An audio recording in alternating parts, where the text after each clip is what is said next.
ಬೆಳಗಾವಿಯ ಕೃಷಿ ವಿಜಿಲೆನ್ಸ್ ಉಪನಿರ್ದೇಶಕ ರಾಜಶೇಖರ್ ಬಿಜಾಪುರ ಅವರ ಧಾರವಾಡದ ನಿವಾಸದ ಮೇಲೆ ಲೋಕಾಯುಕ್ತ ಪೊಲೀಸರು ಮಂಗಳವಾರ ಬೆಳ್ಳಂಬೆಳಗ್ಗೆ ದಾಳಿ ನಡೆಸಿದ್ದಾರೆ. ಅಕ್ರಮ ಆಸ್ತಿ ಗಳಿಕೆ ಆರೋಪದ ಮೇಲೆ ಲೋಕಾಯುಕ್ತ ಪೊಲೀಸರು ರಾಜಶೇಖರ್ ಅವರ ಬೆಳಗಾವಿ, ಧಾರವಾಡ, ಹಾವೇರಿ ಮತ್ತು ಚಿತ್ರದುರ್ಗದ ನಿವಾಸದ ಮೇಲೆ ಏಕಕಾಲಕ್ಕೆ ದಾಳಿ ನಡೆಸಿದ್ದಾರೆ.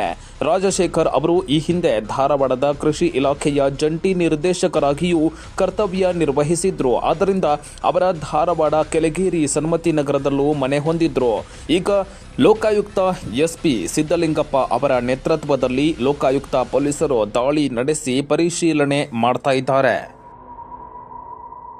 ಎಕ್ಸೆಲ್ ಗ್ರೂಪ್ ಆಫ್ ಇನ್ಸ್ಟಿಟ್ಯೂಷನ್ಸ್ ಗುರುವಾನ್ಕೆರೆ ಶಿಕ್ಷಣ, ಶಿಸ್ತು ಮತ್ತು ಸಾಧನೆಯ ನಂಬಿಕಸ್ಥ ನೆಲೆ. ದಿನನಿತ್ಯದ ಅಧ್ಯಯನ ಸಮಯ, ಕೌನ್ಸೆಲಿಂಗ್ ಮತ್ತು ವಿದ್ಯಾರ್ಥಿಯ ಸಮಗ್ರ ಬೆಳವಣಿಗೆಗೆ ಪ್ರೋತ್ಸಾಹ, ಸುರಕ್ಷಿತ ಹಾಸ್ಟೆಲ್ ವ್ಯವಸ್ಥೆ ಮತ್ತು ಪೌಷ್ಟಿಕ ಆಹಾರದಿಂದ ವಿದ್ಯಾರ್ಥಿಗಳಿಗೆ ಮನೆಯಂತೆ ವಾತಾವರಣ. ಪಿಯು ಪಾಠಗಳ ಜೊತೆಗೆ ನೀಟ್, ಜೆಇ, ಸಿಇಟಿ ಮತ್ತು ಇತರ ಸ್ಪರ್ಧಾತ್ಮಕ ಪರೀಕ್ಷೆಗಳ ಗಟ್ಟಿಯಾದ ತಯಾರಿ. 2027ನೇ ಶೈಕ್ಷಣಿಕ ಸಾಲಿನ ಪ್ರಥಮ ಮತ್ತು ದ್ವಿತೀಯ ಪಿಯುಸಿ ಹಾಗೂ ಎಕ್ಸೆಲ್ ಟೆಕ್ನೋ ಸ್ಕೂಲ್ನ ಎಲ್ಲಾ ತರಗತಿಗಳಿಗೆ ಪ್ರವೇಶ ಪ್ರಾರಂಭವಾಗಿದೆ.